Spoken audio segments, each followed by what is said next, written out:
तमस्त्वज्ञानजं विद्धि मोहनं सर्वदेहिनां प्रमादालस्य निद्राभिः तन्निबध्नाति भारत।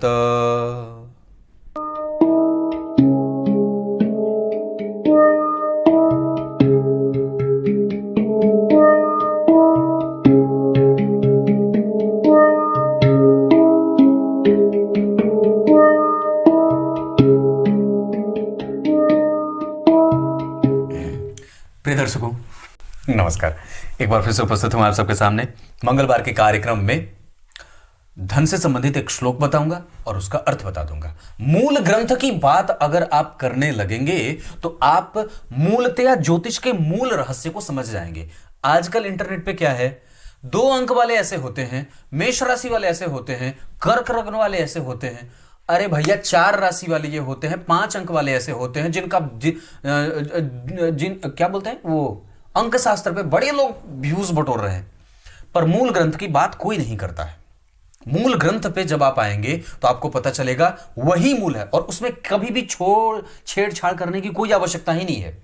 आप लोगों को 1 घंटे का कार्यक्रम मैं बता दूं, पर पता नहीं इधर उधर की फालतू की बातें बकवास कर दूं, उसका कोई अर्थ नहीं होगा। वो आपका भी समय नुकसान, मेरा तो हुआ ही।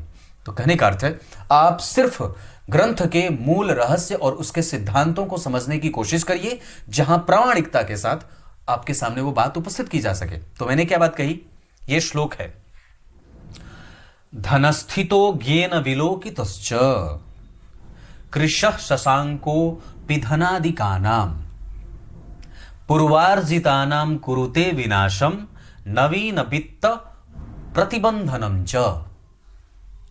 एक बार फिर से पढ़ता हूं, धनस्थितो ज्ञेन विलोकितश्च कृशः शशांको पिधनादिकानां पूर्वार्जितानां कुरुते विनाशम नवीन वित्त प्रतिबंधनम च।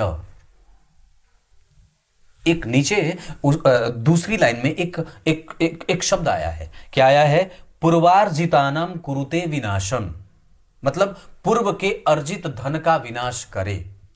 कौन? तो इसका अर्थ है कि क्षण चंद्रमा अगर धन भाव में बैठे हों, मैंने क्या बात कही है, धन भाव के चंद्रमा कभी भी खराब नहीं होते। अगर ये अकेले बैठे होंगे तो क्षण भी होंगे तो भी अच्छे होंगे। पर यहां श्लोक क्या कहता है कि क्षण चंद्रमा धन भाव में बैठे हों और बुध उसको देखता हो। याद रखिए, बुध ने उसको देख लिया।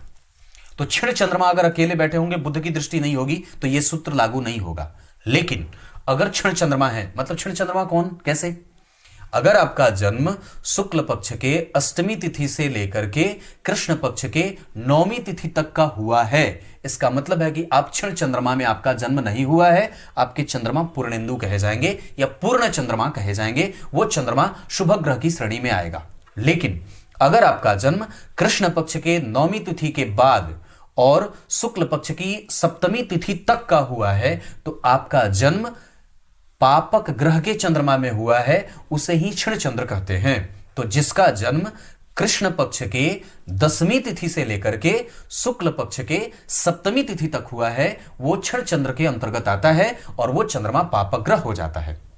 क्लियर है? तो क्या बात कही यहां पे शास्त्रकार ने कि चंद्रमा अगर क्षण चंद्रमा बनते हो और बुध की उस पर दृष्टि पड़ जाती हो तो क्या बात है, तो व्यक्ति के पूर्व अर्जित धन भी जो होते हैं, जो पहले से उसके संपत्ति अर्जित किए गए हैं, वो भी इनकी दशाओं में नष्ट होने का खतरा बढ़ जाता है। तो अगर आपके ऊपर ऐसी स्थिति बनी है कुंडली में तो सावधान सावधान सावधान सावधान सावधान।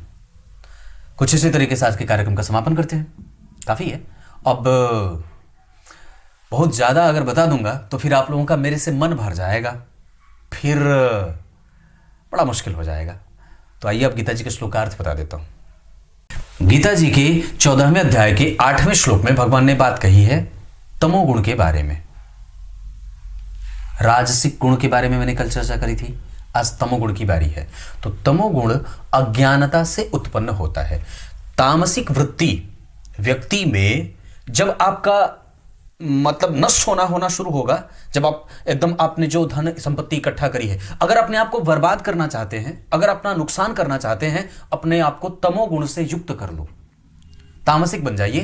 तामसिक मतलब मारो काटो छीनो झपटो, खाओ खेलो मौज करो, अपने आप में मस्त रहो और सबका हरण करके खुद में खुद का श्रृंगार कर लो, सबका श्रृंगार छीन करके खुद को श्रृंगारिक बना लो। यह तमोगुण की प्रधानता होती है। तो यह व्यक्ति को बांधता है।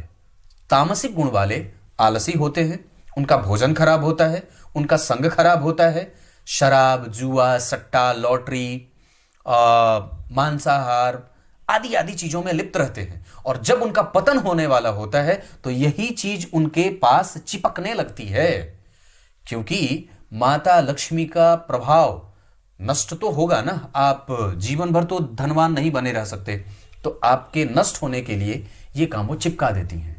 तो इससे मुक्त होकर के रहेंगे तो धनवान हमेशा बने रहेंगे। और धन के बारे में यही बात कही गई है कि तमोगुण से युक्त होकर के ना जीवन जी लीजिए तो ठीक रहेगा। मतलब अपने आप को बांध करके रखने की आवश्यकता नहीं है। तमोगुणी जितने भी होते हैं वो प्रायः एक न एक दिन उनका नष्ट होना ही होता है। उदाहरणतया महाराज रावण। समझ में आ गई होगी बात। तो ईर्ष्या, द्वेष, छल, कपट, मोह, मात्सर्य, प्रमाद, आलस्य, काम, क्रोध और वो तृष्णा, पुत्र की तृष्णा, भोग के प्रति, राग के प्रति, वैमनस्व के प्रति, ये जो भाव होता है वो जैसे जैसे आपके अंदर विकसित होता है वो आपको तमोगुण से तमोगुण की तरफ लेके जाने वाला होता है, तमोगुणी बनाता है। इसको कमजोर करने की आवश्यकता है और अपने अंदर सात्विक गुणों का प्रवाह करने की आवश्यकता है। तब तक के लिए बहुत बहुत नमस्कार।